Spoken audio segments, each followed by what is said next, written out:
In this video, I'm giving you a quick honest review of Shopify, one of the most popular e-commerce platforms out there. Whether you're starting your first online store or looking to switch platforms, here's what you need to know in just 2 minutes.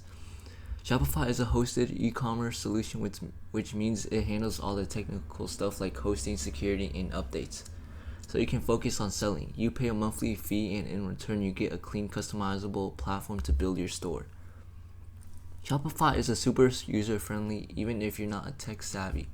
It offers beautiful themes, a massive app store, and integrates with everything from Instagram to Amazon. Their customer support is also available 24/7, which is a lifesaver for entrepreneurs working odd hours.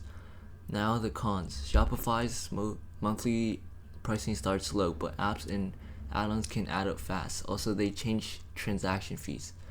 Unless you use Shopify payments, which might not be available in all countries. Finally, deep customization may require coding or a developer. So is Shopify actually worth it? If you're serious about e-commerce and want a platform that scales with your business, yes, Shopify is a solid choice. It's fast, secure, and flexible. Just be mindful of the total costs as your store grows. That's it for today's review. Like and subscribe for more reviews.